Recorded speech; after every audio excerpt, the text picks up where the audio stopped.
welcome everyone to At the Bar With podcast.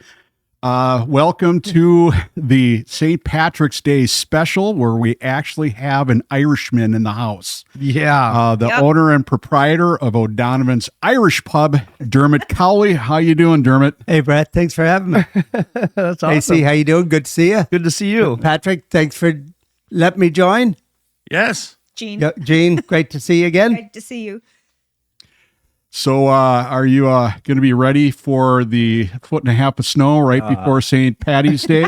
If anybody mentions to me about the look of the Irish again, I'm going to just say, go fuck yourself. It's like, you couldn't script this anymore.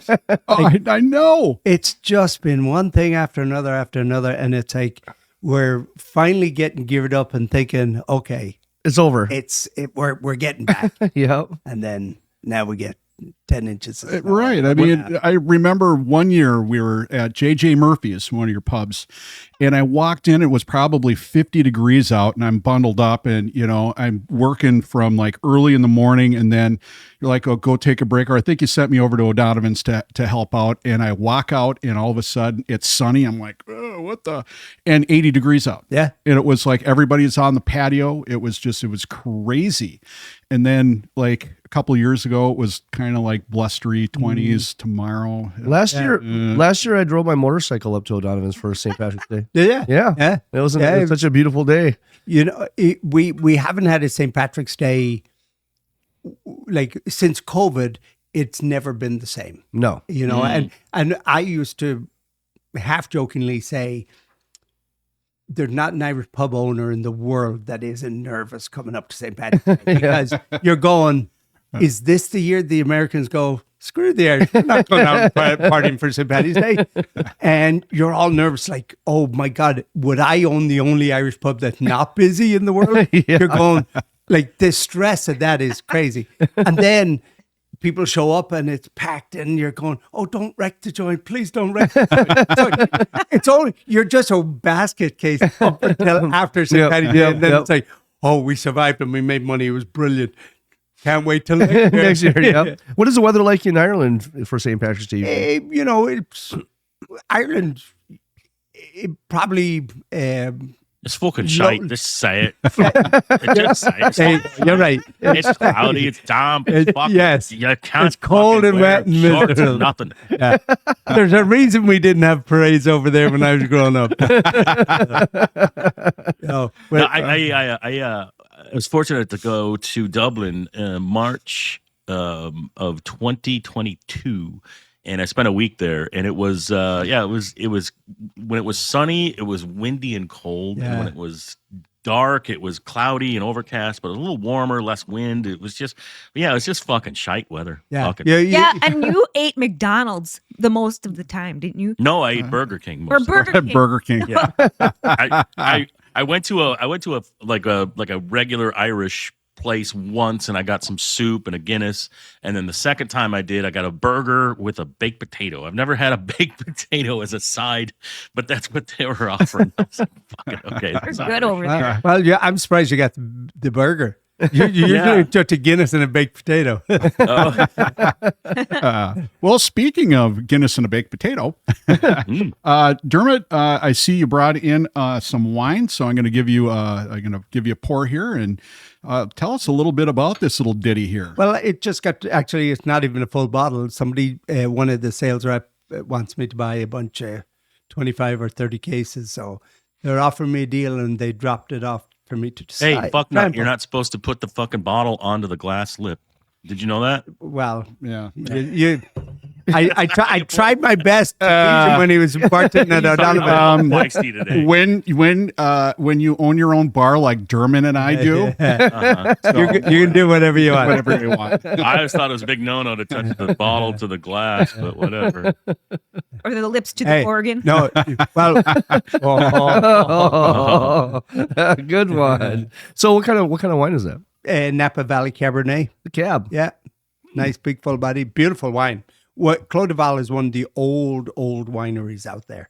What's it called again? Clos de Val. Okay. And it's right down the road for me, I'm sure. Oh yeah, absolutely. Yeah. I'm in Northern California. It's 45 minutes to Napa from here, so it's awesome. It's kind of funny because back in my old life when I was in New York, I was working for a big restaurant group, Smith Wollensky, and I would do wine buying for them. There was a group of us but our budget to buy wine was $3 million a year. Whoa. Wow. Which we then would sell for 12 to 15 million in the restaurants. So you're tasting a lot of wine sure.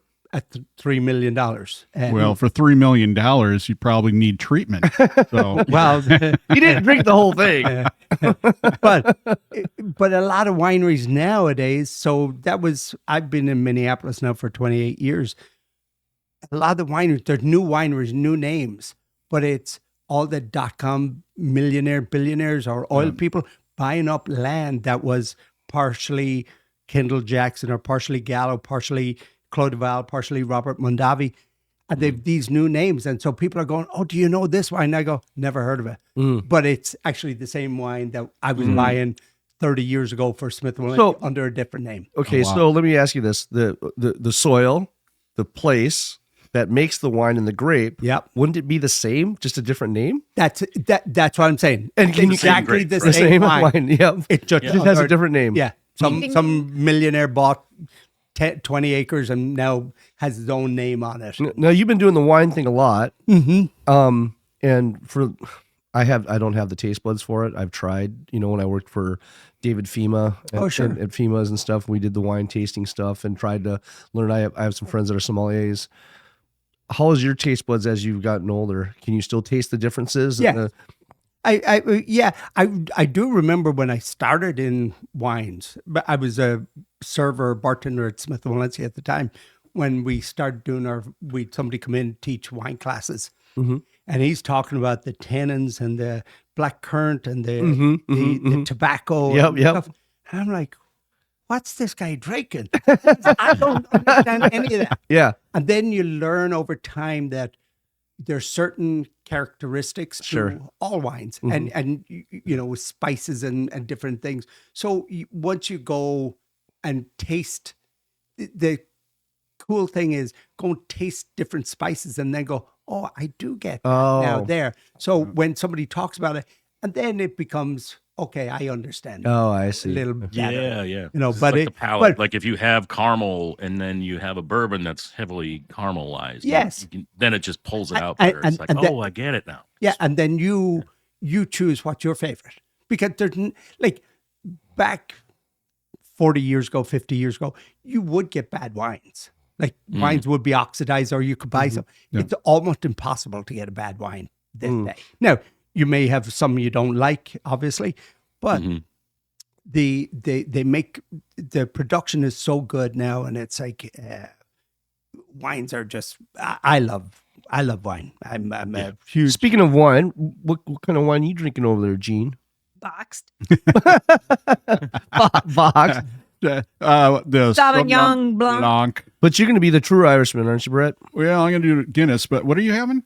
Oh, whatever you got down there, all the hams. I believe he's going to have the huge, the hams in a koozie. That's legendary beer there. Yeah, there we go. I mean, that sounds good to me. Stacy's the type of guy that's like, what are you having? Beer? What kind of beer? Beer. I would prefer it in the white can with the black lettering. I lived in Germany for 3 years. Okay. So I've had great beer. And then you come back here and then I was going to the bar a lot, and you're buying beer. It's like, I'm not paying that much for the fancy beer. I'll just drink a High Life. That's what it went to. The genuine draft High Life. Yep. Piss beer. Yeah, exactly. It's beer. If I'm drinking 10 of them, I want to try to save my money a little bit. What are you drinking back there, Patrick? Oh, I'm so glad you asked. I have an empty glass. Uh-oh. And then I have. Oh. Well, do you just see him show you up? Now that's old school, Bob. And here's how we do this. This is how you pour it. Seriously, oh shit, nope. Maybe it's not how you do it. I saw a guy at the bar do it that way once. I was like, oh, that's how you pull that. You can You're supposed to drop it in there, but you're supposed Drop it to in, just kind of go up a little Okay, by a yeah. little. all the So way up. Brett, did you tell me that Patrick was shotgunned it. auditioning for a bar job around here? He failed. Fucking bartender serving. I did it many years ago. I you will tried. not I failed. be. You will not be applying to O'Donovan's. So, No, I wouldn't want to apply there. I want to drink there. Yeah. Oh, trust me, I feel the same many days. I'll have one of them. And you're drinking a Guinness. Now, is there a big difference to you, Brett, from drinking it out of a can than a bottle? well, the can's got it. Is Dermot will attest to it's got the nitrogen widget in it, so it gives it a little more creamier, frothier flavor to it. Doesn't the bottle have the? So, This but bottle that I have is a extra stout. Yeah. Which I think it's funny that they call Guinness a stout when it's kind of 4.5% alcohol, and usually a stout indicates 8 or more % alcohol. Right? Am I right or am I right? But I'm just saying, like, yeah, this extra stout is it's a pure bottled stout, and it's 6% ish, I think, 5.9 or something. So you're saying you're short, What? short and fat? stout. Well, no, it's just it's similar flavor, but it's got just kind of a different palate to it. I think Dermot was going when- to. What were you going to say about that? Oh, no, I would say that the bottle that Patrick opened, that's the old classic. Yep. Oh, the frame of it. Yeah. And, Oh, okay. and that style, that doesn't have the nitrogen. So that's a bottle that it's more carbonated than a, Right. a Sure. draft pint of Guinness would be, or the can that. But in Ireland, those old, now they're not as popular anymore as Yeah. Guinness is, but Mhm. when I was growing up and I'd see my dad and his friends go out to the bar, those were just sitting room temperature on the shelf. Oh, okay. And you just cracked them up Yep. and poured them in. Mm. After school? It was kind of gross. it was like a good pint of Guinness is Yeah. great. Yeah. And Patrick, to your point, Guinness is so light. It's light in calories and it's light in alcohol. So Yeah. that's why it's so popular. It's not. Yeah. So you can people drink a lot. look at it and Everyone go, thinks it's heavy. Yeah. No, it's not. not. It's not at all. you know, It's not. and a It's good very pi- drinkable. and a good pint of Guinness should be really creamy Mm-hmm. with no carbonation at all. If it's carbonation in a pint, it typically means the beer lines are not being cleaned properly in the bottle. Sure. Ooh. So if you ever, like I would say, right now there's probably only 5 places in Minneapolis I would drink a pint of Guinness. Oh, okay. You know, yeah. and most of them are the top Irish bars. Yep, sure. Ourselves, local Kieran's, Mhm. Brit Pub. Mm-hmm. O'Donovan's? Well, O'Donovan, yeah, that's a number given. one. But yeah, I wouldn't go into a place. And even when a lot of people, like when I go home to Ireland, Mm-hmm. you go in after playing golf or you go into a bar, you go into the clubhouse, the Guinness drinkers look up and down the bar and they're like, is there a bunch of pints poured? Because I do not want to drink the first pint out Sure. of the tap. Yep. It's not because when it sits in the beer line, Sure. it can get that carbonation kind of Oh, taste to okay. it. And you'll see a lot of bars where the first pint they just throw down the drain Oh, to sure. get rid of it. Yeah, yep. Yeah. Yeah, That's this alcohol one, this one's a abuse. little bit more That's- bitter too. I've noticed it's it's still got that creamy head on it, but it's Hey, it's we don't. This is we a don't little talk bit more that bitey. much. Creamy You know head. what I mean? So Patrick, you're the first one to have a drink. So cheers. All right. cheers. Yeah, sorry. Welcome. Happy St. Patrick's weekend. St. Patrick's Happy Day St. Patrick's weekend. weekend. Cheers.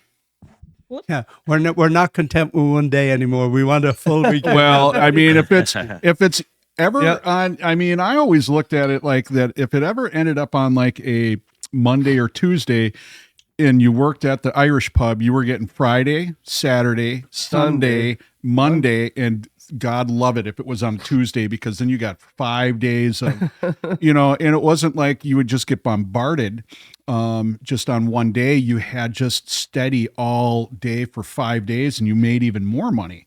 well, Yeah. to that, When I was sorry, I don't want to interject, but I don't want to interrupt, but I'm gonna interrupt and interject. But there was back in the day, they would always have 93X DJs host. Yes. I say St. Patty's Day party. O'Gara's had us out on a Sunday when it was like legit St. Patty's, but everyone had gone out Saturday, and the bar, of course, kind of shot themselves in the foot because they promoted it heavily for, let's do a weekend. So they had a band and a tent, and I'm there from like 7 to 9, and there was nobody there on a Sunday night. It's just like felt so bad. But that shit happens. Yes. And I think it was bad weather too. So yeah, it was kind of a cluster. Well, so what Brett had said about the 5 days and making more money and stuff like that. Brett speaking as a former bartender, which is true. As the owner, you hate that. Now I got to pay a band on Saturday, Sunday, Tuesdays. So I've got 6 bands I'm playing for. And if one of those days turns into a dud, I make no money because any profit I might have made, I just paid to the band. So I actually walk away with nothing. And so that's your worry on something like tomorrow. Now we're supposed to get all this snow. Right. I've got live music booked from 2 p.m. all the way to closing time. Wow. And So the patio's not going to be open? well, if anyone wants to sit out there, they can. I'm okay with it. Feet of snow. Wild Colonial Boys. But it's it might be a pretty Wild Colonial Boys are playing tomorrow night. Nice. Nice. But it might be a pretty nice snow, though. It might be a pretty, as far as the weather, it's not going to be very cold. So it'll be I think, maybe a beautiful night. Yeah, if you get 18 inches, we're screwed. Yeah. If we get 3 or 4 inches. Yeah. And you're right. When it snows, it isn't as cold as it can be. Yep. I'm not screwed if I get 18 inches. Yes, you did. Twice. I'm not complaining. You know what? I was worried about dropping the F-bomb a little while ago. Now I know I can say anything on this. I'm sure Jean could take it, but she's probably going to get 6 on average. Oh, okay, there we go. But you're Irish anyway, so you can the F-bomb is going to be there, right? Yeah. We're okay with that. Everybody that I've ever, because I've worked in the bar industry for a long time as a bouncer, everybody that I've ever seen try a Guinness for the first time, they never ever think that that's what that was going to be like, and they usually like it. Yeah. Yep. I liked it. This is the first time I drank it. Yeah. So we've another. I don't know if you've ever tried a Murphy's Stout. Yes. Oh, yes. Which is Murphy's is brewed down in Cork, down the south of Ireland. Guinness is brewed in Dublin. And if you go way down south to Cork, Kerry, there's a lot of Murphy's. As you move up the country up towards Dublin, you'll see less and less Murphy's, and it becomes Guinness. Oh, okay. Now, they sell Guinness down there too, but people and Murphy's is a little sweeter than Guinness is. It has like more of a coffee flavor, doesn't it? Yeah. So I liken them to, when we're kids and your first cup of coffee when you're 17, 18 or whatever age you drink a cup of coffee. What do? We put sugar, cream, and we make it sweet as we can. And There you go. Right. Then as your taste buds grow over years, then you might end up drinking black coffee. Well, that's where Murphy's is to Guinness. Oh, okay. So when you progress from being a toddler to grown up, you drink it. Now, I apologize to all the Murphy Stout fans in the world, but I'll tell you, when you got After rid of school. Murphy's on tap at O'Donovan's, I literally cried. I mean, that was my drink. I loved Murphy's. I really did. I mean, Guinness is great, and I love Guinness, and I'll drink Guinness all day long. But every now and then I throw, there's the liquor store has Murphy's. He loves it so much, that's what he named our dog. Yeah. Yes. Yes, I did. The dog is named after, a beer. And an Irish beer. And your other dog is named after. Well, Dermot. Dermot's got a story about how our dog was named. Actually, Brett, tell it. Our dog named Ashi is named after Ashen Cowley, which was Dermot's brother. Yeah. God rest his soul. He was one of my very good friends and loved him to death. And met him, bartending at O'Donovan's for Dermot, and we became really good friends. And up until he passed away a few years ago, but he was back in 2019. Yeah. No, but he said, Brett, you told him that we were Oh trying yeah, to have kids. and I said to your brother, I go, Ash, if when we have kids, I'm going to name my firstborn after you. And he literally looked at me and said, maybe you should have a dog. He did. So when we got our dog, guess what? Guess what? We named him Osh. That sounds like Ash. For sure. Yeah. Ash was a big, bright, shining light, and Yep. Oh, yeah. he just unfortunately didn't have an off switch, and Well, but he lit up any room he ever walked into, and he was the amount of people who remember him so fondly is very touching and very warm. Everyone, Ash and I were the only two in America, and we're one of 9 kids. So Wow. all the rest are back home. Both my parents are deceased now, but yeah, the outpouring of love when Ash passed for all my family, people who'd never met my brothers and sisters, just the stories they would tell about Ash.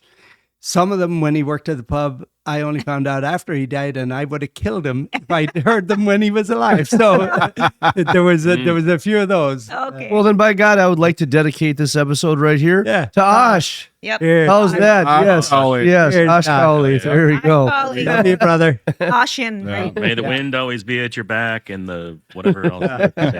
Whatever. Or they say, may the wind at your back be always be your own. You know, and I remember O'Donovan's had those shirts that had the sayings. They were awesome. No, but you're not supposed to trust a fart. You know that. Well, at our age, Yeah, right. Not your Gene, our age, my age. Yeah, Brett's That's rocking the Guinness T-shirt. I'm Yeah. sorry, my "Fuck Me, I'm Irish" T-shirt is in the laundry right now. Otherwise, I'd be wearing it. My green leprechaun suit's coming out. It's in the. I pick it up from the dry. I know that. Yeah. So I'm the only one that tried to dress a little bit. Yes. I did. I dressed. Yeah, there you go. Yeah. Gene I was going has to put on a Wild jersey, but that's pretty cliche, and it has nothing to do with Ireland. So I was like, Well, nah, I'm just going to rock the ACDC. Jean's shirt that you can't see because she's not on camera. It says I Irish show yoga, you. Okay. and it's got people lying all over the place in different poses, drunk. Drunk poses. So when did the black and tan come out? When did that guy come out? Is that an American thing? Yes. It is. Okay. So So, like growing up at home, I would not have ever heard of a black and tan as a okay. drink. The black and tans were not fondly thought of in Ireland, so people in Ireland wouldn't ever order a black and tan. But England, maybe? England? Is that where the drink originated, or was it No, American? no, I think it's an American thing. Yeah, you know, it's 'cause it's we're kind of like corned beef, ignorant, stupid. corned beef and cabbage. Yep. It's not an Irish That's an thing. American Oh, thing, really? too? That's an Irish American thing, and it originated because when the Irish immigrated after the famine and stuff, and they came to Ireland or came to America, they also were shunned. It was like you had the Nina signs in windows. No Irish need apply. We were treated. So we've had that experience. Now I personally haven't had it. The Irish are very much loved in America today, but way back in the 20s, 30s, they weren't. oh no, They were Yeah, like totally shunned. Oh, no, yeah. They were treated like almost slaves Yes. when they got here sometimes, and you know? and the cheapest cut of meat they could get was corned beef. Not they couldn't get bacon, and that good stuff. the tradition in Ireland would boil bacon and cabbage. Okay. So corned beef replaced it over here. Oh, okay. And so the first time I ever had corned beef was here. Oh, I see. Stacy, what did you have for lunch today? What did I have for lunch today? Yeah, you told us that you had cabbage soup or something. Oh no, I had yeah. I had the Corned beef or no the sauerkraut. the at Adagio's. What is it called? The It was some sort of cabbage kind of. yeah, it's their cabbage, It's their- corned beef cabbage soup that they Yeah. have. It's really good. Yeah, they've got kind of like a soup where they put the corned beef, the cabbage, and they It's make really a good. It's broth cream and soup, yeah. and it's Yeah, a cream delicious. kind of soup that's Oh, wow. delicious. It's actually pretty good. But nobody, and I'll say nobody, beats the corned beef at O'Donovan's. No. I'm not just saying that because I used to work there, but I'm saying it because it's the way that it's cooked, the way that it's cut, Yeah. I've the had it way there, that yep, it's good. served. Everything about it is, leaps and bounds better than anybody. Even Kieran's, they don't even come close. Salivating. And it's just, and every year we come down to O'Donovan's, and the one thing we have to have is Yep. corned beef and cabbage, because that corned beef is like no other. And I have a really it's hard just- time getting past shepherd's pie and the curry. That's great. They're so good. So, Brett, thank you for saying that. I think our corned beef is the best, and it's people often ask me for the recipe. And hey, would you share how you make it so good? And I go, it's time. I said, from when we open the brisket, when it comes delivered raw, it's 72 hours of prep.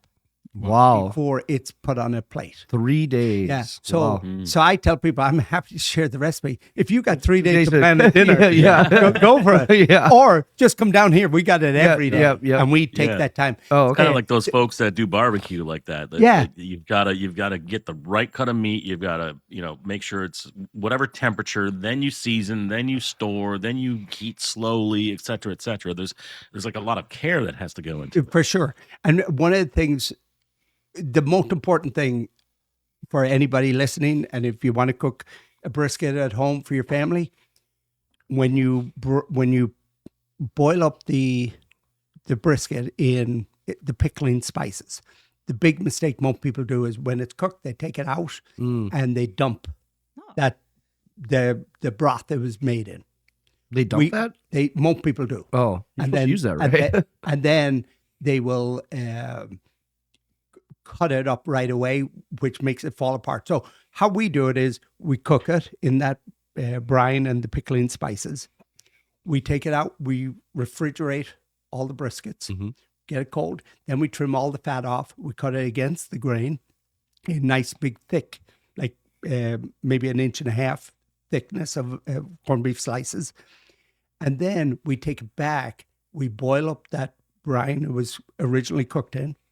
And we put the corned beef back in and then turn it down after it boils, simmer, and it simmers for 48 hours. Wow. And so and when you do it, when people don't save the brine, it loses all the flavor. Sure. So this now imparts that flavor, and literally you could cut it with a fork. You don't a spoon. Yep. You don't need a knife. So that So recipe, how long has it been like that at O'Donovan's?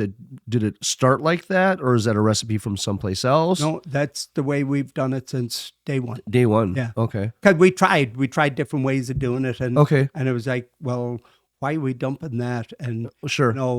and sometimes people slice it too thin. Is there somebody there that's their recipe that worked there back in the day? Or is that yours? Or More of a collaboration, myself and the chef at the time. Okay. And once we came up with it, it's like my rule of thumb for any chef or cook who ever works in any of the restaurants I've had was, this is how we do it. Follow the recipe. Yep. Now, if you ever think you can make it better, I want you to tell me. Yep. And then We'll try it. what I would do is like, okay, let's gather 6 or 10 of our staff.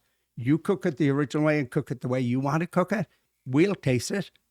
And if it's better, we'll go, heck yeah, that is better. Let's do it. that way. Yep. And if we collectively don't agree, then That's cool. we keep it the way it is. You know, I'm gonna have But we're family always over. pushing So, to try so to that be better. the whole time, has it ever changed? No, No, not since since day one. I don't think I just don't know that you can make it better. But You again, can't. I mean, literally, you can't. I've had. I'm gonna have family over for a brisket, but I'm gonna pick it up from O'Donovan's and tell them I did it. There you go.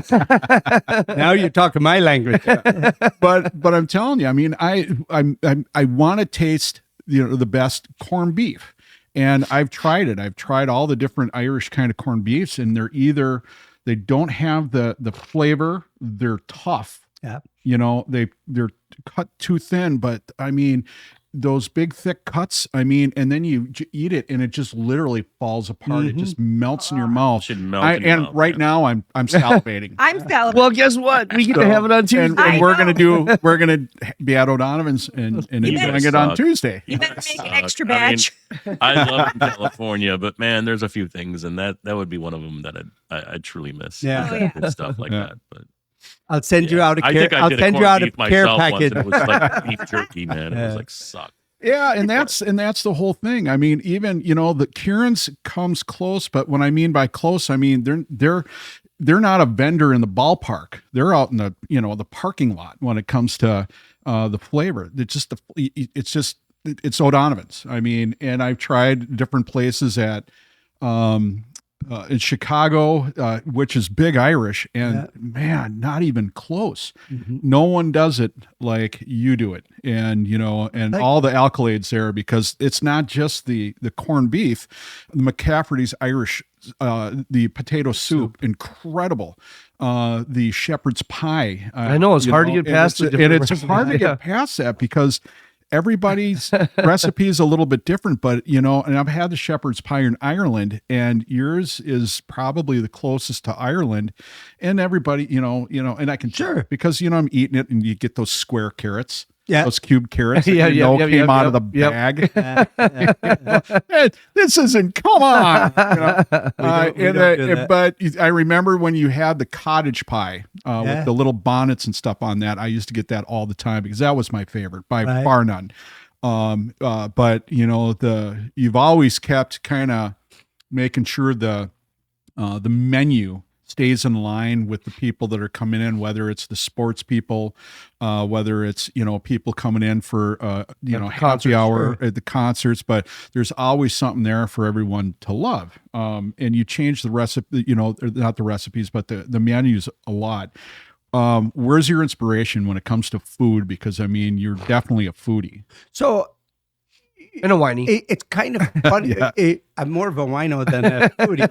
It's funny you say that because I don't think of myself as a foodie.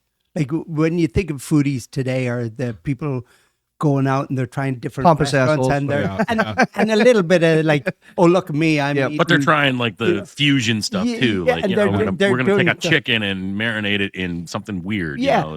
So I just think of, my background was more fine dining, like Smith Wollensky in New York, steakhouse, big Park Avenue Cafe. I worked for a big group. They own many restaurants in New York and mainly fine dining and a big steakhouse. So my attitude now, and I've as you know, I've owned restaurants that were not Irish, that were really good restaurants. But the food quality was always A+. But that's my point. I think pub food should be, it's comfort food, but it still can be really good. Right. And it needs to be good quality. And so I think my background in more the fine dining made me appreciate that. Look, I can go to, and I would never name names. You've mentioned other bars and restaurants. I'm never going to knock another pub or another competitor. I think we all work really, really hard to put out what the best we can do. And maybe my best is better than somebody else's, and there could be somebody down the road who's better than me. I don't know. I just know I'm doing my best. And what I want to put on a plate at O'Donovan's is quality. Absolutely. And we're not trying to be spoon and stable. We're not reinventing the wheel, but what we do really, really well. And that's part of the brilliance. Now, I worked for TGI Fridays, and talking about big corporation kind of chain and stuff like that, where they prided themselves on, if you have a cocktail or you have a menu item in Minneapolis and you go to Florida, it's going to taste the same. It's going to look the same. Except the for the potatoes. Well, yeah, because in Ireland, the potatoes were way better.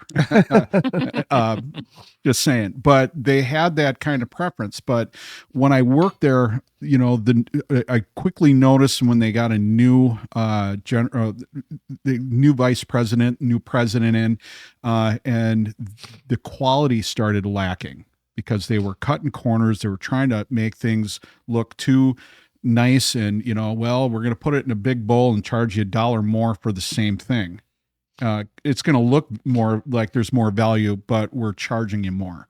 Or you're buying the cheaper steak cut, right? Select instead of choice, or even prime. Right. And you could see the decline of TGI Fridays coming. I mean, we could see it, and to where it's now today, where they had to close down restaurants left and right. The quality isn't there, and they're akin to Chili's.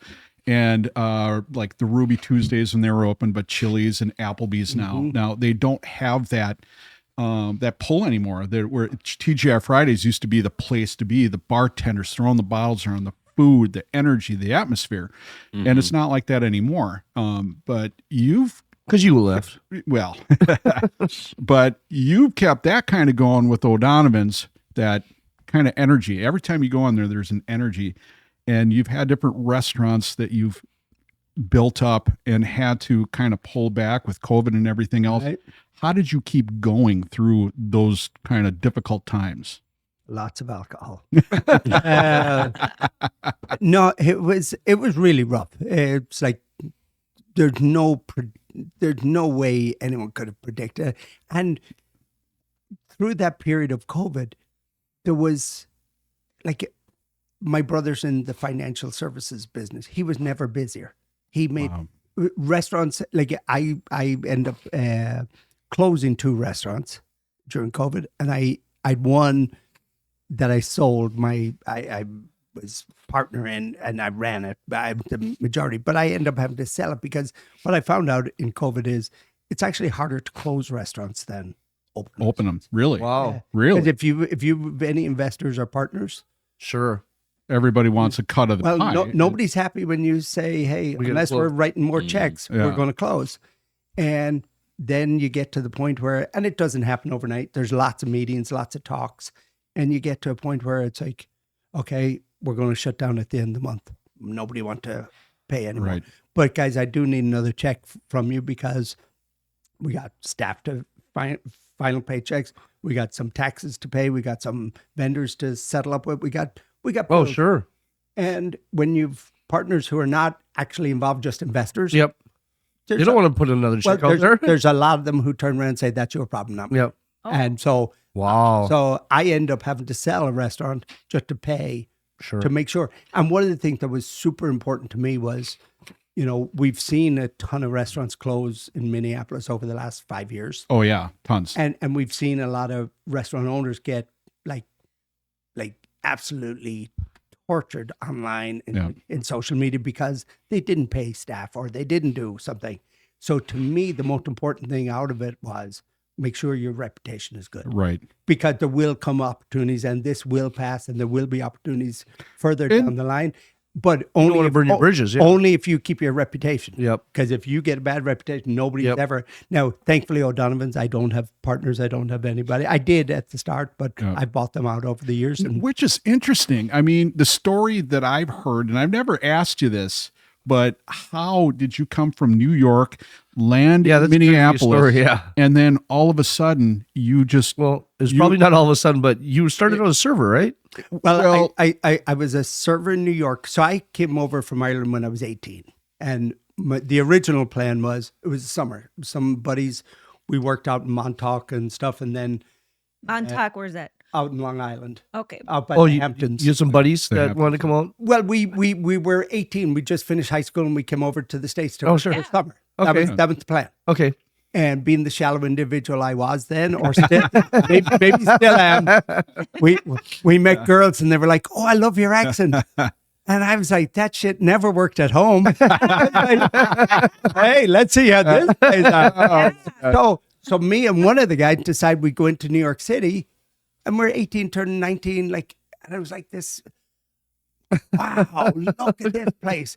And all the girls, and it was just like it was so much fun. Yeah. And so, I'm saying. so literally, you know, now I'm already in America. I called home and I was like, I'm not home at home. I'm not coming home. I'm going to stay for I'm going to stay for a year. Just have to call them dirty sluts and they just all into Yeah.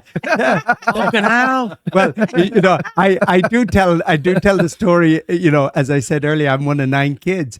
I was 6 months in America before my parents even knew I was missing.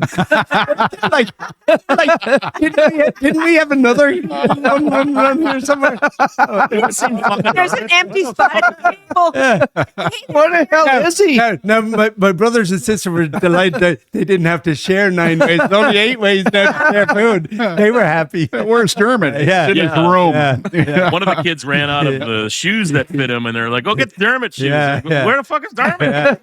Pretty much. So, yeah. What a great Oh story. my god! So then I spent 12 years in New York, worked for a great company, Smith Wollensky and the New York Restaurant Group. Wait, Fantastic. you were 18, you got over here. What was the first job you got? My first job was at a place called King of the Sea. It was owned by the guys who two Irishmen who owned Rosie O'Grady's in New York City. Oh, okay. And they built this seafood restaurant. And my manager there,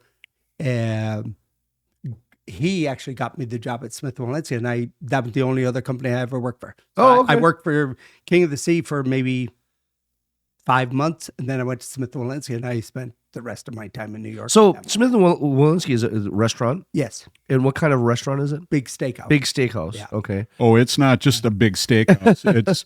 It's one the steakhouse and one of the most renowned iconic in the world. Yeah. But did you start out as a busboy or something? I started there as a waiter, and then I went to bartending. Then I got into managing. Well, I got married very young too. I was 24. Okay. My wife was 21. We were young and dumb.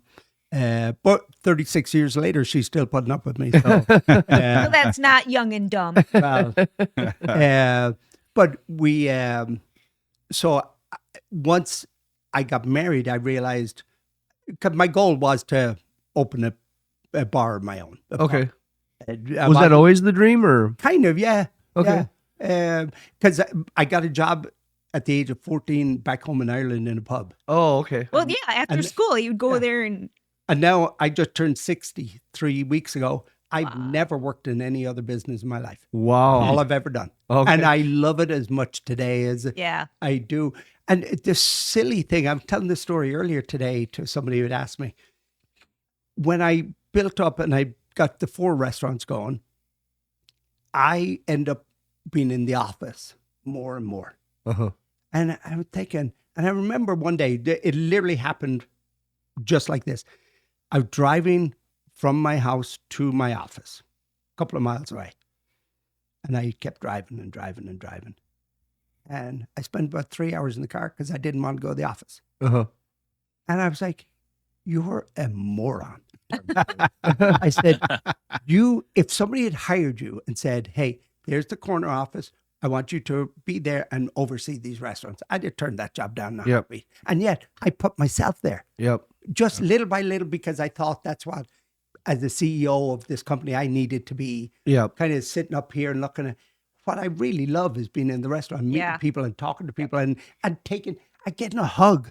When the crazy, and it sounds corny, but on a busy Saturday night in a restaurant, and when it goes the right way, the amount of hugs or people shaking your hand and saying, thank you so much, this was amazing. That's what makes you successful, though. But that's what makes you, that's what. That's what you want. Yes, because that makes me go, I want more of that. Yep. And it doesn't sound corny. You probably smell like corned beef. well, So of all the jobs, So they wanted to give you a hug. so there's a lot of jobs inside of a restaurant. yeah, How many of those jobs have you done? all. All of them? Wow. Oh, he's done every one of them. In fact, I remember there was a challenge. And Dermot was, I think we had this bar meeting and we were tasting stuff. And I think it was the McCouche brothers were kind of, Dermot, we know how to do this. And you were like, yeah, no, you don't. No, you don't. And they're like, well, you're not behind the bar. And I remember you came behind the bar on like a Saturday night and put every bartender to shame back there. Literally, I've never seen you move that fast before. I actually didn't know that you could move that fast. It was kind of amazing. What's your favorite? My favorite job in restaurants, I tell people today, because every server wants to become a bartender. Yep. Yeah. If I was to do it again, I'd never bartend.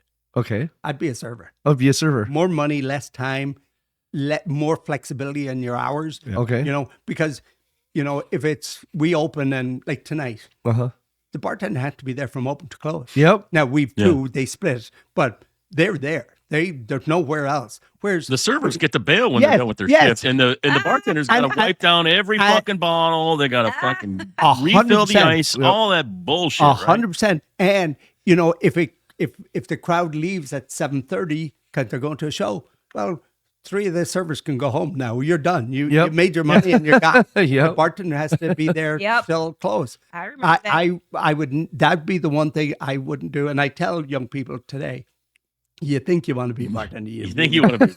No, I was no. gonna- All right, There Stacy, I quit. I'm going to be the server. You're the bartender now. no, but there's prestige. Yes, there There's is total like, prestige. Yeah. because Yeah. when you are the bartender, you are king of the castle. Yep. You are the guy that everybody You get the girls. or girls, yeah, but they are king of Yep, the castle. yep, They're the yep. people. When I moved to Sacramento, there was a place called the Veers Irish Pub, and it reminded me of like your place. It Okay. was authentic, and there's probably 3 questions in here, but it was authentic, and I know that first of all, your bar is authentically like Irish, right? Like Yep. the Yeah. bar at O'Donovan's was like shipped over in Yes. pieces, and Built- it's Irish built wood, in et cetera, Ireland, et and cetera.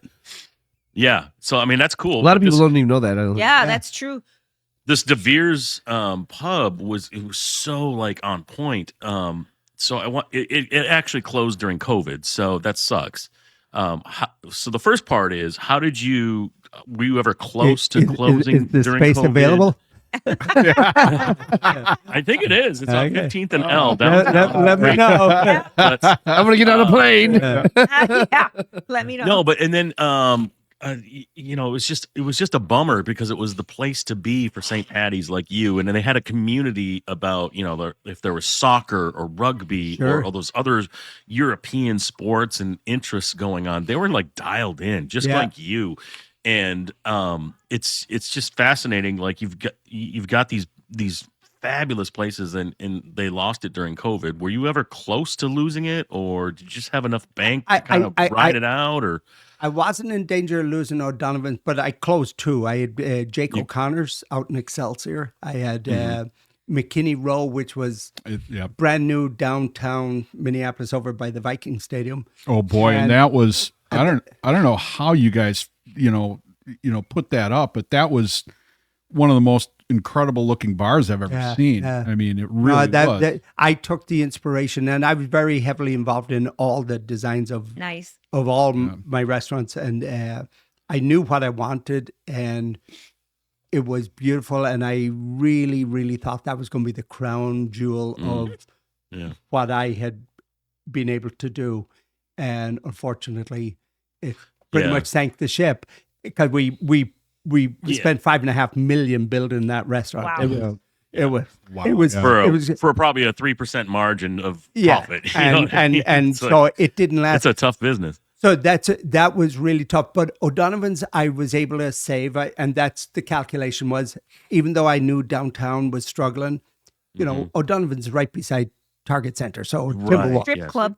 and right around the corner from the Twins Stadium Well, you got First Yeah. Avenue right there too. and First Ave. Yep. Now, people talk to me about Luck of the Irish. I go fuck yourself. I've owned Location. I've owned the bar next to the 2 worst teams in their sports. For 20 years. Like the Timberwolves are finally good now, but it's like You had to weather it. if that'd been the Yanks and the Yankees and the Knicks, Yep. I'd be retired on a beach in Hawaii. Yeah. I'd be telling my Oh, staff, send me $100,000 every week, steal the rest. I don't care. Give me my $100,000 and I'm Yeah, good. yeah. But no, we've Well, I was going to say, like the De Vere's thing, though, it's obviously like a community of doing an Irish pub right is probably a finite skill.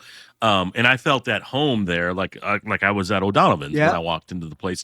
Is there a community of owners, either, you know, citywide, statewide, nationwide, that you know? Like, do you keep tabs on what Kieran's does and what's successful and how to make an authentic Irish Well, pub? I always think of when I'm trying to decide what are we going to do, and I think of like, what are you going to get in a pub in Ireland? I'm not really concerned what Kieran's doing. I'm not really concerned. I do pay attention, and like if I see a good idea, like when I go out to dinner or go for a drink in a pub other than my own, I'm like, I'm painted, like my wife kind of hates going out with me because I'm more You're analyzing, yeah. I'm analyzing. And like sometimes you learn more about a place going, oh, I hope we never do this in our pub. Oh. And now, you know, I might even call back to a restaurant and I go, I'm in a restaurant downtown Minneapolis. It's a Thursday night, 7:00. and they're tipping along. They're not packed, but I'm counting all the staff, and I go, my God, they've got 14 people on staff. How can they afford with the number of people that, like, we've been sitting here for an hour? It hasn't been that busy, and I'm now texting. Like, my wife's sitting opposite me, and I'm texting my GM going, what are your numbers right now, and how many staff do you have? Like, that's I'm going, we better be operating better than, and tighter controls over it, because then you see, well, maybe the ownership isn't paying full attention. Sure. They'll get a report at the end of the month going, oh, our labor was really high, or, you know, our sales. We manage that daily. Like it, and the great thing about O'Donovan's is it's so predictable. There's no surprises. It's not like, you know, Garth Brooks is showing up tomorrow night to play a concert at Target Center. We know months in advance. Right. And when I speak about Garth Brooks, when he does it, we sell out 10 nights in a row, and there's an extra $250,000 for the pub that 3 months ago we didn't know was even remotely possible. So, but there's no surprise. We don't have offices around us. We don't have apartments around us. So we are really an entertainment district. It's Twin Stadium focus.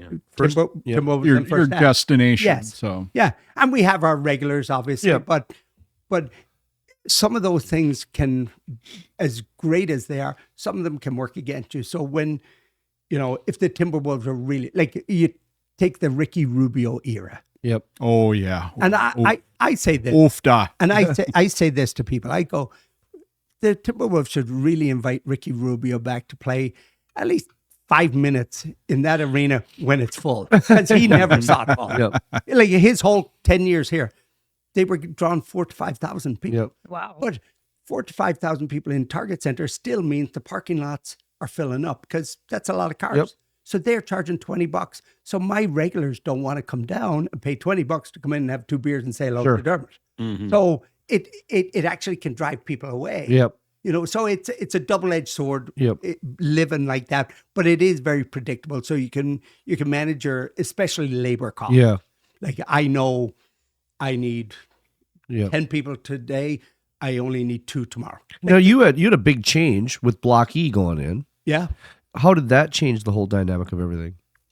Well, I think, let me hold that a lot of drunk doctors coming over now. because that could be a great 2-part question, because I remember hearing the stories is when you came to Minneapolis in O'Donovan's, you hadn't been an owner of O'Donovan's yet, but O'Donovan's was failing.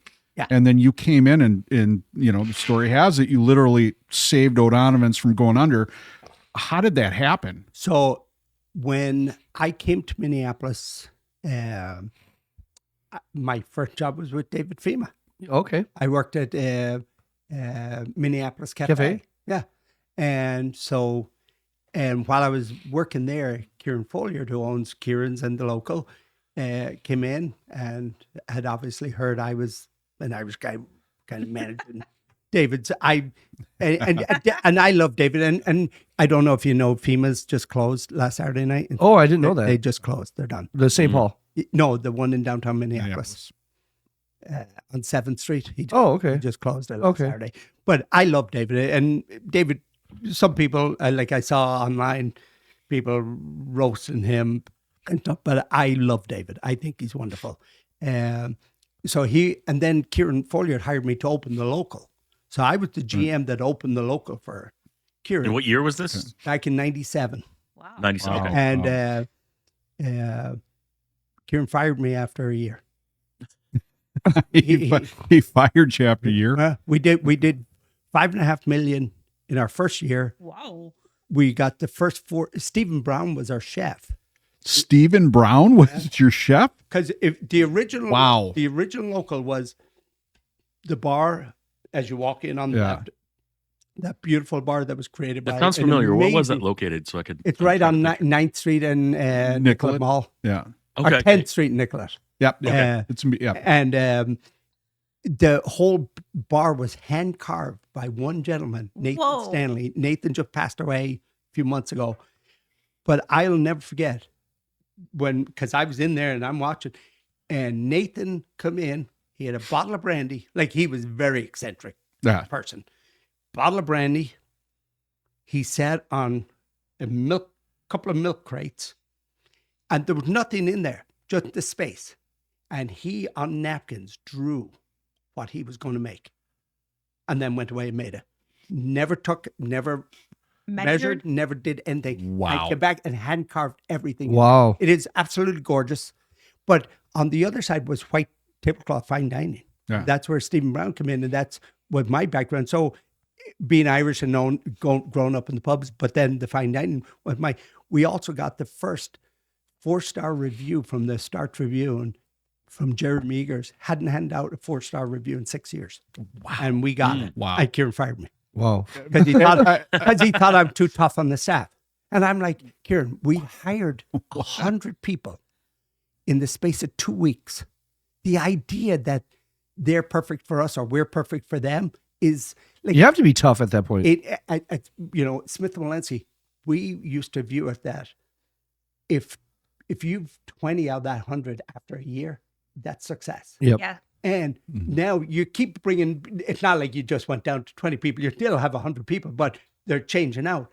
Now those 20, so year one, I'm pretty ruthless. You're either doing it how we ask you. Now, my door's always open. I tell people, you want to come in and talk to me about, you don't think that's fair, or you don't think that's the right way?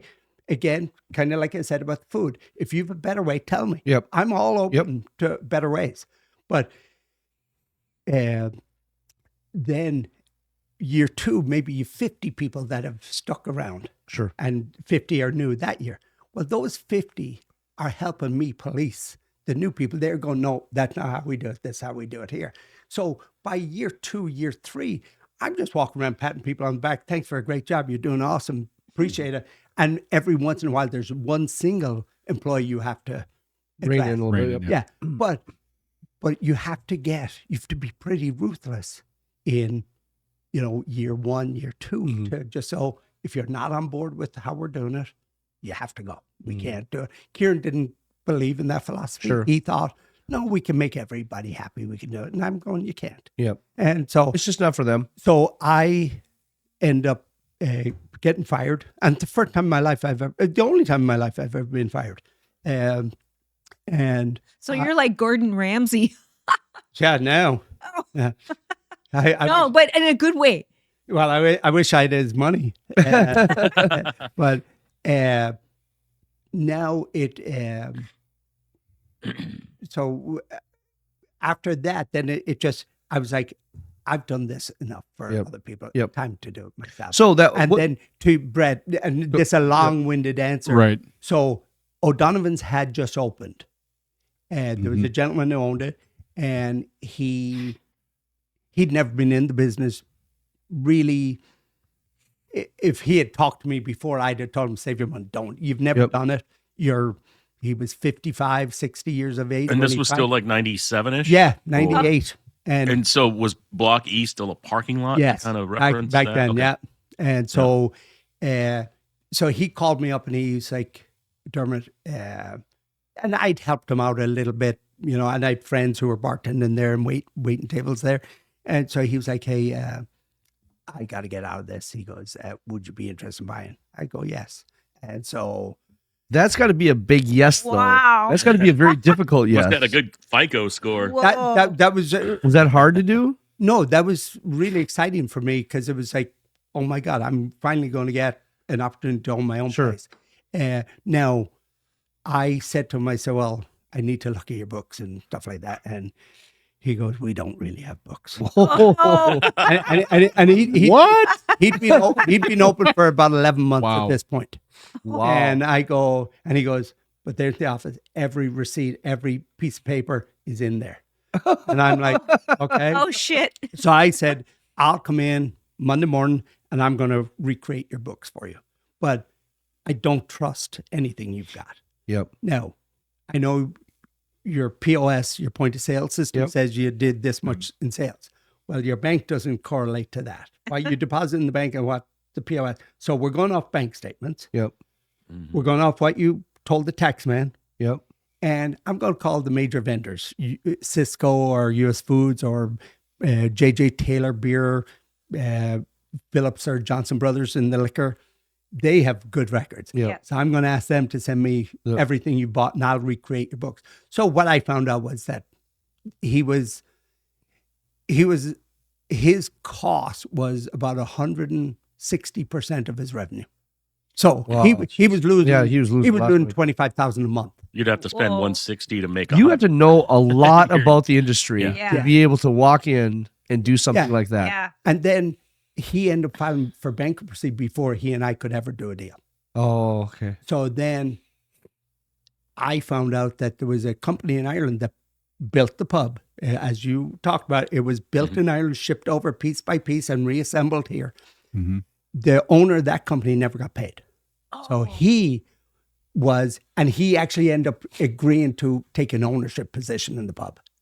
So I contacted him because I was like, I'm a GM. I don't have tons of money. Yep. I've saved up some money, but I can't buy a pub, $1 million pub on my own. Yeah. But you can run it and get his money back for him. So I approached him, didn't hear back. As the bankruptcy sale went through, the old GM got the approved for the deal. So I'm like, well, he's the guy who caused you. If he was a good GM, he should have been operating properly for you. He wasn't. And so I reached out to the company in Ireland again, and I didn't know these people at all. Okay. And I just said, look, this is what's happened. You're going to get 10 cents on the dollar for your pub that you built, or you can call me and we can do it. I'm Irish. I have all the experience you need, and I live here. You don't have to find somebody who's willing to move to Minnesota in the winter. So finally, I got a call from a lawyer in Fagery Benson law firm in Minneapolis. It's now Fagery something else. And they were like, we're representing this company in Ireland. We want to talk to you. And basically it was just to verify that I was who I was saying I was, that I wasn't in cahoots with somebody else. Right. So we end up saying, he said, yeah, I have the biggest stake. I'm owed the most, and I own 30% of the pub, and you owe me $500,000 or $250,000. So he had the power in the bankruptcy. So I got appointed then by the court to be the trustee. Now, I think statute of limitations have run out, haven't they? So I can tell this story. Well, we hope so, because I'm really interested in the rest of this. So the court, when you're appointed trustee, you can run the business. You're not allowed to enter into any contracts. You're not allowed to sign leases. You're not allowed to do anything. It's just run the business, be as profitable as you can. Right. Well, he was losing $25,000 a month. Sure. First month I had we didn't lose any money. Wow. Because I got rid of, I had to let go. Figured it out. I just said, I can do that. I can do that. I can do that. I don't need to pay you $60,000 and you 50. I can knock 300,000 off salaries right here. You don't need 14 servers for 6 customers. But then the part was, shit, next month we're actually going to make money. And I don't want the world to know this pub can make money. Oh, yeah. Because now I might create a bidding war where other people now step in and go, oh shit, I'll buy that pub. And now I wouldn't have to. So I was like, I got to break even or make a little bit, 2 or $3,000 a month. Nobody's getting excited about that. But I'm actually going to make more, but how do I do this? How do you hide that a little bit? You buy more expensive booze and put it on the top shelf. Is what you do. So all the stuff we wanted to do was, give a facelift, change out some things. So I just hired my bartenders and said, can you paint? Are you handy? Can you do this? You're getting paid as a bartender, but now you're earning, you're getting overtime but you're not bartending, you're doing this. So we end up getting all the stuff done that we wanted to change in the pub. That's genius. And it ended up, as far as everyone's concerned, I just paid bartenders and waiters. Nobody else was brought in. The same people. They were just getting higher wages. And we got it done. And then when I ended up taking out of bankruptcy with that partner in Ireland, who I end up paying off and buying. So that was a timing thing. That was all a timing thing. Totally. For sure. 100%. 100%. Like, Being in the right place. And it was probably good that you got fired, right? yes, in hindsight, there's no question. Like, and it's kind of weird how, when one door closes, another opens. But the thing is that I don't think it's just being at the right place at the right time, because this takes some knowledge and some brilliance. It's got to be you. And doing that juggling act. I mean, it had to be you. It couldn't have been anybody else. Probably not. Like, and I don't mean that as like I'm some superstar. Or no, it was your timing. All the stuff that you did in New York, all the things that you knew, all the things that you learned, all the way up to that point. Yeah. Nobody else could have done that because they didn't have your background. And I did all the grind work of trying every part, like getting the court's approval, I had to, like, there was a lot of stuff that, and if I didn't push it, nobody else was, like, they weren't calling me and stuff. So I had to push the whole thing. And it's kind of funny. So I didn't get to design O'Donovan's. Like I said, you didn't get to name it. It was already. It was already. Right? Now our plan was, and here's the kicker: was our plan was we were going to shut it down, rename it, give it a kind of a, not that it needed facelift. It was only 10 months old, but just change it up a little bit. And when we went into the bankruptcy, we were told 45 days you should be out. We didn't get out of bankruptcy for 120 days. Whoa. So 6 months. So I had a lot of time where I fixed the leaks on day one and month one. How do I hide this? So that was the dilemma. Yeah. And it's kind of funny that then I opened Jake O'Connor's a few years later with the same partner that built the pub. And he built Jake O'Connor's for me in Ireland and brought it over. And Jake O'Connor's is named after my two sons, Jake and Connor. And then we bought and opened Lola's Lake House out on Lake Waconia. My wife is Laura. I always called her Lola. And so it was Lola's Lake House. She says, when you said, hey, would you like a lake house? She goes, that wasn't what she was thinking. And so we did that. And then McKinney Row, when I opened that, McKinney is my mother's maiden name, and Row was my wife's mother's maiden name. So the names were there.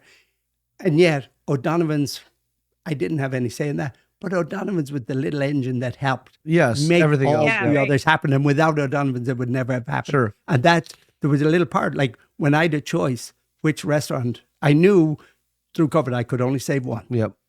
I chose O'Donovan's. And it wasn't any of the ones I built or created or envisioned. Well, that was the foundation. That was the start of the dream. Yeah. That was the making of everything else. And you can't go away. I mean, that was the flagship.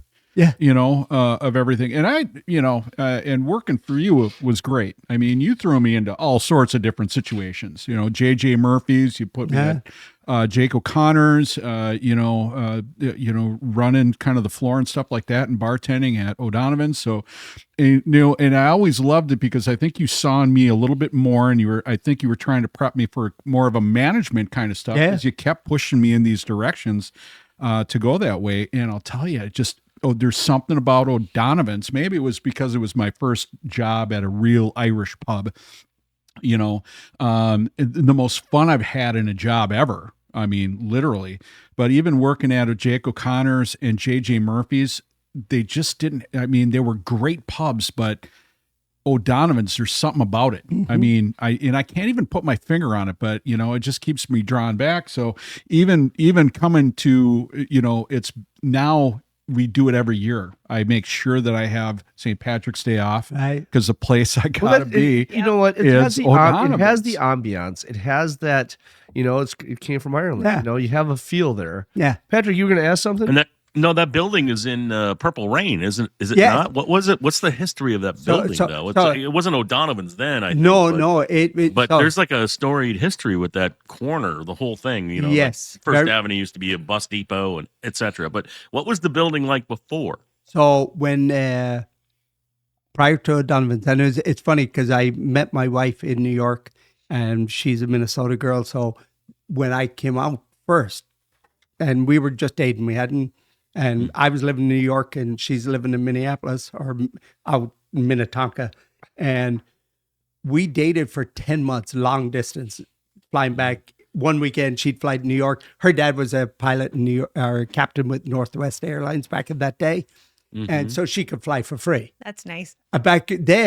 Even back then, it cost me $250 to fly out here to see her. And my mates in New York are going, there's a million girls in Manhattan. You don't have to go to Minnesota. And I go, actually, boys, I found a really good girl in Minnesota. And it's cheaper for me to fly out there and hang out with her for a weekend than party with you boys in Manhattan for a weekend. So I'm actually coming out both ends better off. You ain't going to find anything better than a Minnesota girl anyway. Well, you're going to have more fun anyway. Right. I mean, seriously. But the first place she ever took me to in Minnesota was Funk Night at First Ave. Little did I know, little did I know that I'd end up marrying this girl, and for sure never thought I'd own an Irish pub right across the street from her.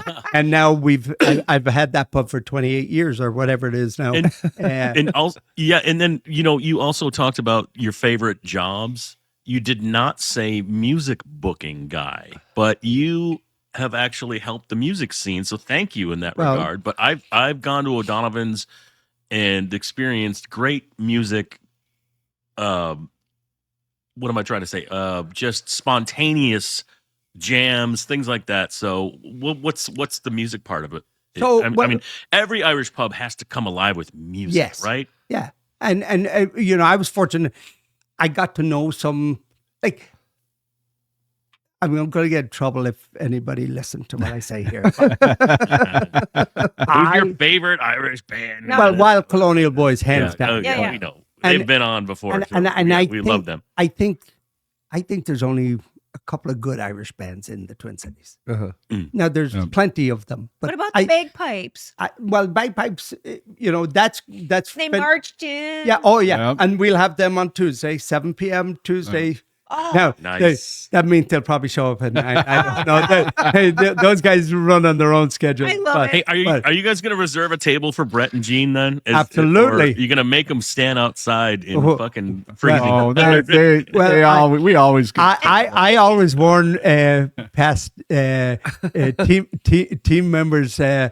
Be careful coming down on busy days, because if we get slammed, you might be. I know you know how to do work here. So, I'm no longer a cop anymore, so I can jump behind the bar and start bartending. I still know that bar. And I want to go back. I want to go back to something you just said about that. I was trying to push you into management. Yes, I saw in you somebody with the smarts, with the dedication, with the charisma, with the kindness towards people that I would love to have represent us. So that was the part of it. But from day one, he was a dick. No. He wanted to be a cop. And I was I can never get this guy to do it. Okay. Well, here's an opportunity. He's looking for a job now. He can be a manager. Well, the way things are in downtown Minneapolis, I might be looking for a job. Because I just said FEMA's closed on Saturday. We literally had just started really coming out of the COVID and the murder of George Floyd and the civil unrest. Yep. And there was, it was scary downtown. I remember one night shortly after George Floyd was murdered, gunshots outside our door. Yep. On our corner. Yep. 3 people were shot. Yep. People were hiding under tables in the pub. Oh, wow. I've never seen that. Yeah. And now, even out here, I saw it was maybe a block up on Hennepin in 7th, where the cop someone threw a wheel cover, like a frisbee, and hit a cop, and he fell down, and he was like getting up all dazed and confused with a gun in his hand, like, what the hell just happened? And there was that was like a block away. Yeah. And now that went on for 3 or 4 months. And I will, anybody who says Minneapolis is a hellhole and it's a shithole or whatever, and there are people who still say that. No, I it's not. 100% disagree. Yes, we had a 3 or 4 month period, and even if you want to extend it out and say it was 6 months, that's fine. Sure. But Minneapolis is a gorgeous, beautiful, safe city, and I love it. But we were just kind of coming out, like this past summer, kind of felt like, okay, that's behind us now. Yep. Yeah. We're good. We survived. We're going to go. And then ice came in. Yep. This past December and January, 2 slowest months we've ever had in our lives down there. Like for the month of January, O'Donovan didn't even do $25,000 in sales for the month. Man. Wow. Like that's devastating. That's me writing checks to Yep. keep the doors open Yep. and pay staff and Yep. stuff Yep. like Yeah. that. And I'm going, I just turned 60. I lost millions in COVID with closing restaurants. Yep. I can't afford to keep doing this. Yep. And it's weird. And you know, I've talked to the staff, so everybody knows. And I'm very blessed that I have a girl who's been with me, Andy. Her name is Andrea, but she I goes know by her. Andy. Yeah. She's been with me Love- since day one, 28 love- years. She was love working for the Andy. original owner. Yep. And she tells the story. She goes, she turned to her friend. She goes, well, let's see what this Irish guy does. Oh, No. And 28 years, she's still with me. I've Yasmin behind the bar. Yep. Yasmin started Yasmin as a is- food runner out at Jake O'Connor's when she was 16. She's 20 years later. She's still with me. Nigel's been with me for Yep. 17, 18 years. I've a ton of people who never abandoned us and have stuck with us. And That's you. That's what you run. well, Well, thank you. 100%. And that's the thing too. Yep. Like when Chad Hanks of American Head Charge died, they were doing a festival or not festival. They were doing a tribute show at First Avenue, and it was just no brainer. Like I got a text, we're meeting at OD's. Yeah. Hell yeah, that's where we We go. have a lot That's of where we've we're had a lot gonna- of stories. you know? Patrick tells a lot of stories of the drunken days at O'Donovan's, don't you? In But our yeah, podcast. Yep. 2018, it was like no, but I hadn't been back to Minnesota since I left in 2011. So the first place I went actually was I checked into my hotel and I went to OD's. Well, thank And- you. Well, but We that's- encourage that behavior, by the way. You know that. but that's the one thing that I loved about O'Donovan's the most is because it was so musically inclined, and it didn't matter that it was just First Avenue across the street. But I remember when Drowning Pool was in, and Benji, the guitar player from American Head Charge at the time, said, "You guys have to go to O'Donovan's and go see Brett."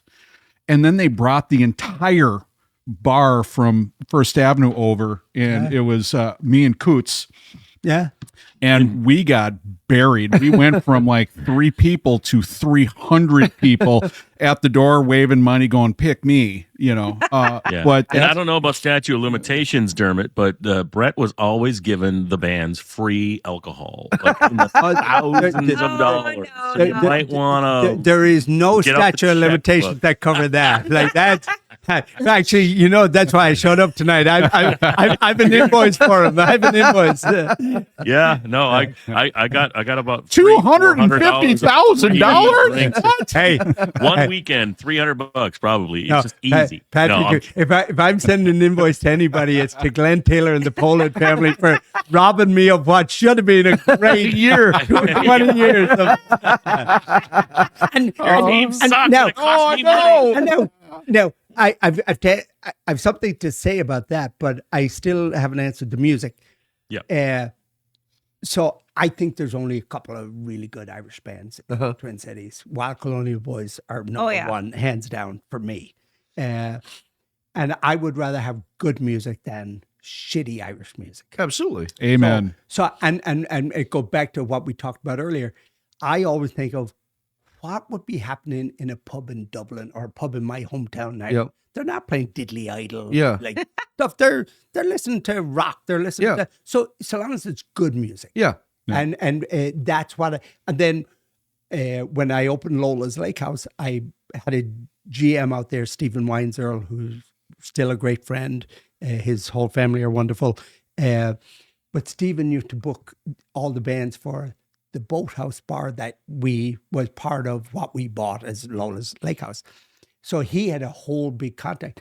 And so I was like, hey, you've already been booking bands. You book the bands. You go, this guy's great. And he's playing over here. Go see him. And I go see, oh my God, they're great. Yes. I'd love to have them. So, and then I just got to know everybody. And like even this weekend, the 6 bands have been playing at some of my bars and restaurants for the last 20 years. That's awesome. You know, and it's Yep.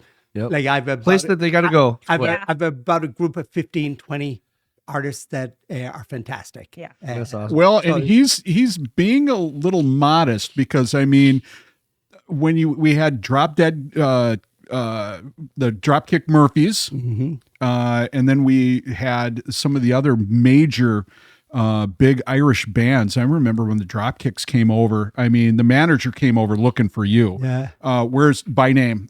Where's Dermot at? I need to talk to Dermot. And then you came out and talked to him, and then all of a sudden their people came in and they threw stuff up on the stage, and you got the Dropkick Murphys playing an acoustic set right after First Avenue, and all of a sudden we are, 6, 7 deep, and it's the most fun I've ever had. It was like St. Patty's Day kind of stuff. Well, It's brilliant. Flogging Molly too would Flogging come Molly, over, yeah. and they Flogging did an Molly, acoustic. yeah. I mean, it was like It doesn't you matter who knew. it is. There's as tall long doctors. As long as they play this.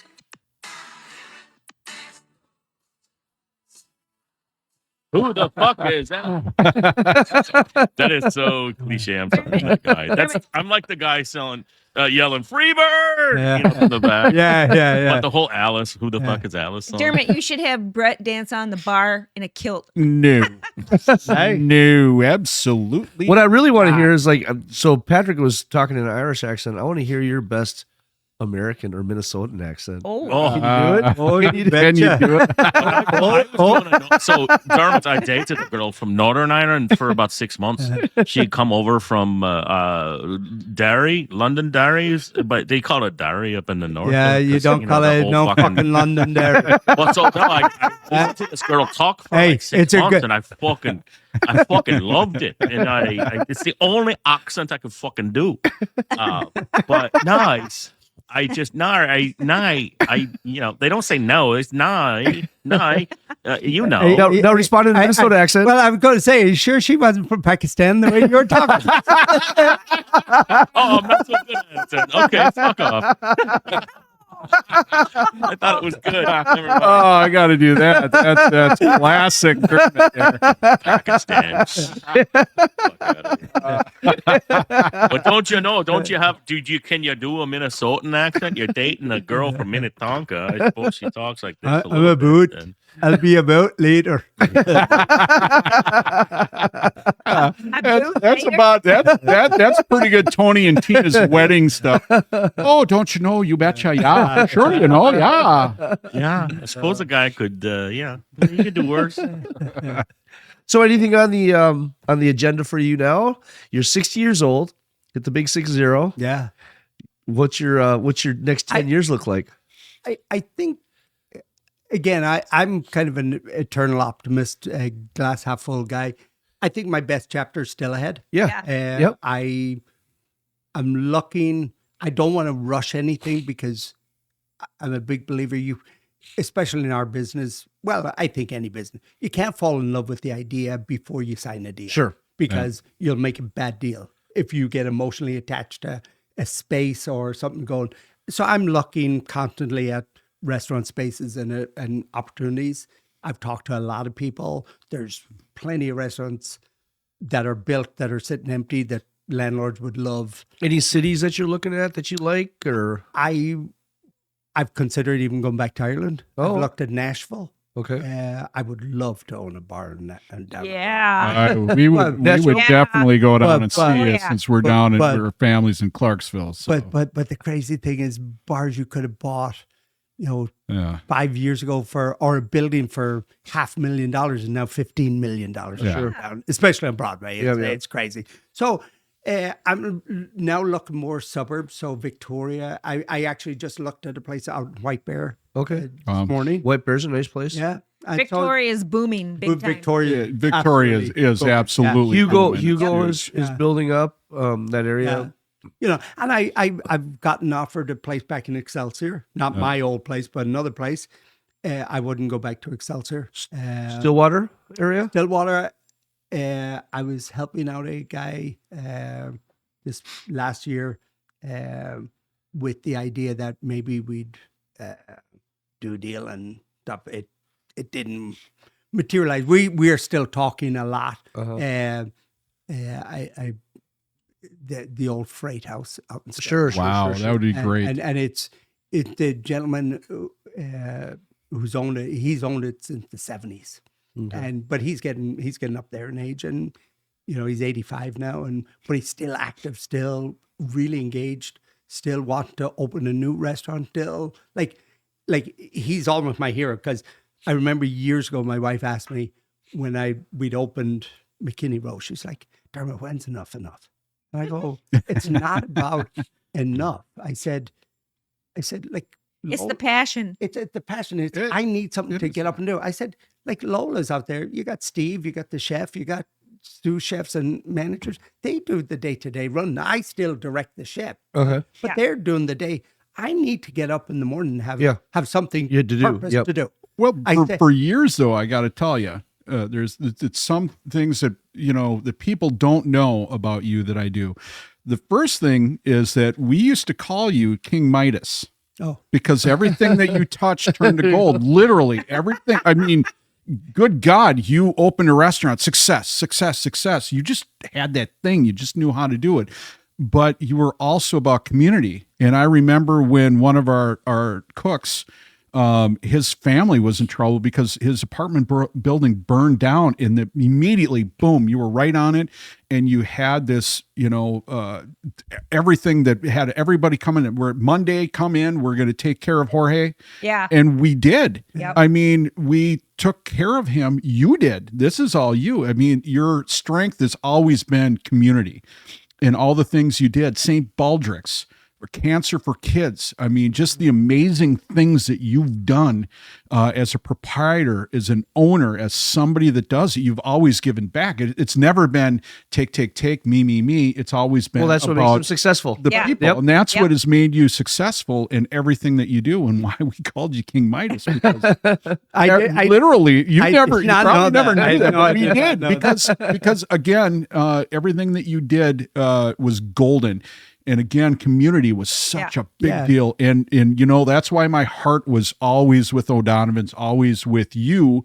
And you've always been that mentor for me when I went into police work. The things that you instilled in me as a mentor, I was able to do as a police officer. And I was successful with de-escalating, with talking to people.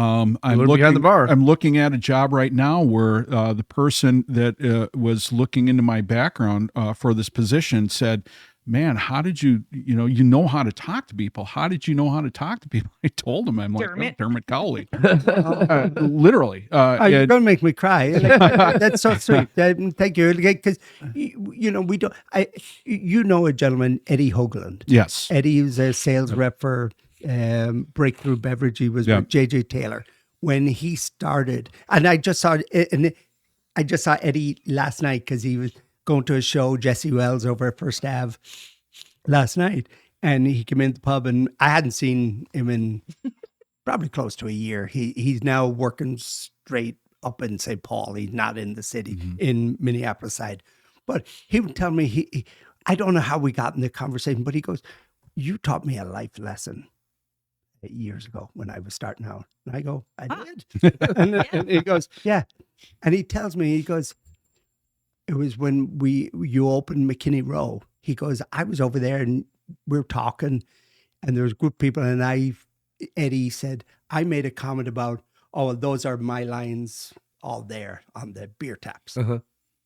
And apparently I don't remember doing it, but he told me, he said, and he goes, "Dermot, I tell people this all the time." He goes, "You stop me and go, Eddie, hang on a second. Those are my lines. It's just your beer pouring through them. But you fuck up and don't take care of us, there'll be somebody else's beer running through them." Yep. And he goes, "It changed how I thought about how I respond to people, how I conduct myself in business and sales." Yeah. Is you, even though you got it, you still have to keep earning it and keep having to deliver the service.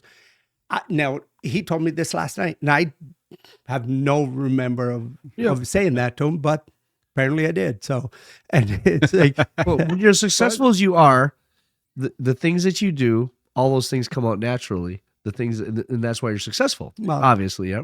Well, success, it's I'm doing okay, and success doesn't mean money, right? And that's a huge. It means how people are affected by you.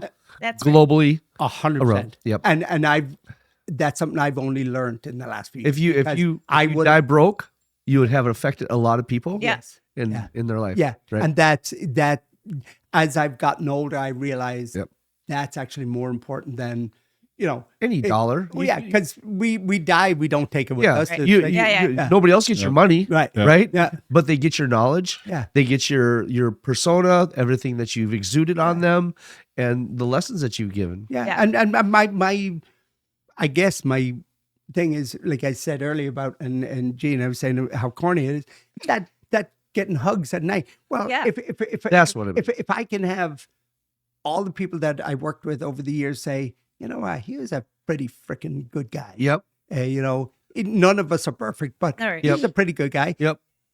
I'm going to be very happy with I him. have advice. Can you please paint the push bar in the bum room white?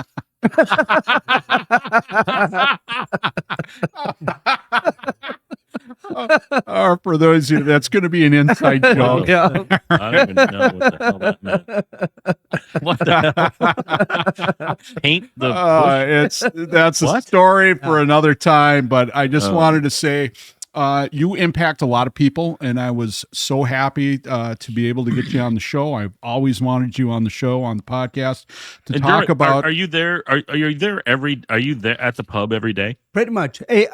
I'm typically there every single day. Now, before COVID, when I had the other restaurants, I couldn't be there all. I was running around all. But yeah, I promise you, my friend. Next time I'm in Minneapolis, the first stop I'm going for lunch or dinner, or whatever I arrive, it's going to be OD's, and I hope to see you. And thank you, Patrick, and I look forward to that.